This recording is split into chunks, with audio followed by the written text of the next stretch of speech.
মঙ্গলের সকালে দক্ষিণেশ্বরে মা ভবতারিণীর কাছে পুজো দিলেন সস্ত্রীক দিলীপ ঘোষ। এদিন দিলীপ ঘোষ তার ঘরণী রিঙ্কু মজুমদারের সাথে মন্দিরে আসেন। প্রথমেই মায়ের পুজো সারেন তারা। এরপর মন্দিরের ভেতরে শিব মন্দির, রাধাকৃষ্ণ মন্দির, ঠাকুরের ঘর ঘুরে দেখেন তারা। এরপরেই সোজাসুজি পৌঁছে যান গঙ্গার ঘাটে। সেখানে তারা গঙ্গা জল নিয়ে সারদা মায়ের মন্দিরে পৌঁছান। সেখানেও প্রার্থনা সেরে মন্দির ছেড়ে চলে যান তারা। তবে যাওয়ার আগে তারা জানান পশ্চিমবঙ্গের জন্য তারা প্রার্থনা কামনা করেছেন। চাকরিহারা থেকে মুর্শিদাবাদের জন্য প্রার্থনা সেরেছেন। পশ্চিমবঙ্গ থেকে যাতে অশুভ শক্তি দূরে সরে যায় তার জন্য প্রার্থনা সেরেছেন তারা। Bureau report, জজবাত 24 Bangla.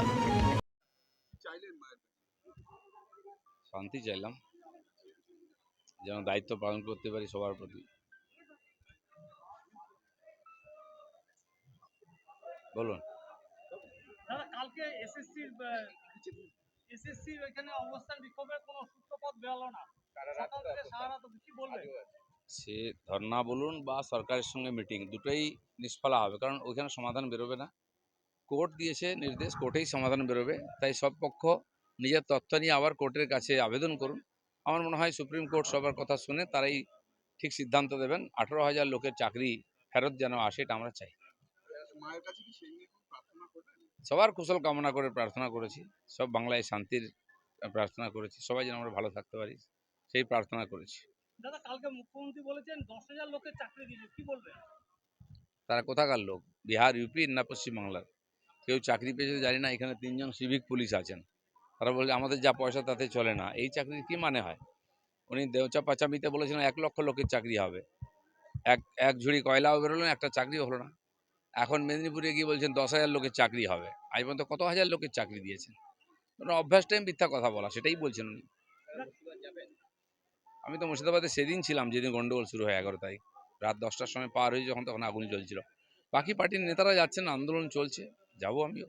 দাদা, কালকে শিলান্যাস অনুষ্ঠানে কিন্তু এলাকার যারা জমি দিল তাদেরকে ডাকা হলো না, বাইরের থেকে লোক এনে ভিড় করা হলো, কি বলবো? সব জায়গায় তাই করেন উনি। টিচারদের ডাকলেন কথা বলবেন বলে ইন্ডোর স্টেডিয়ামে, সেখানে পার্টির লোকেরা ভরে গেল, টিচাররা বাইরে থেকে গেল। এটাই ওনার নীতি, লোক দেখানো খালি। জুনিয়র ডাক্তাররা, এসএসসি যারা চাকরিহারা তাদের পাশে রয়েছে এবং সব রকম সাহায্য করার জন্য। ওরা ডাক্তাররা নয়, ডাক্তাররা যেমন আছেন, সাধারণ মানুষ পশ্চিমবাংলার সবাই চাকরি হারাদের সঙ্গে আছে এবং সেই পীড়িতা ডাক্তারের পরিবারের সঙ্গে আছে। যারা এই যে হাজার হাজার মানুষ মুর্শিদাবাদ থেকে হিন্দুরা পালিয়ে গেছেন অত্যাচার, তাদের সঙ্গে আমরা আছি। আর সবাইকে এক হয়ে এখানে পরিবর্তন করতে হবে।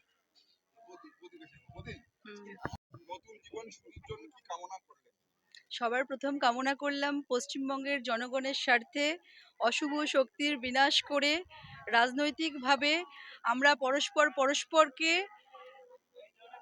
খুব অ্যাক্টিভভাবে যাতে আমরা পশ্চিমবঙ্গের অশুভ শক্তির বিরুদ্ধে লড়তে পারি রাজনৈতিকভাবে, এবং আমরা বিজেপিকে প্রতিস্থাপিত করতে পারি এবং সরকার বদল করতে পারি। ব্যাস, পশ্চিমবঙ্গের অশুভ শক্তির বিনাশ হোক, পশ্চিমবঙ্গের স্বার্থে তথা ভারতবর্ষের স্বার্থে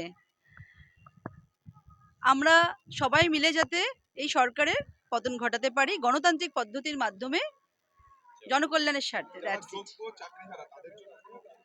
অবভিয়াসলি যতক্ষণ এই সরকারের পরিবর্তন হচ্ছে না ততক্ষণ প্রত্যেকটা শ্রেণীর মানুষ, মানে একদম টপ টু বটম সবাই সাফার হচ্ছে। ওকে, চলো হ্যাঁ, চলো, ঠিক আছে।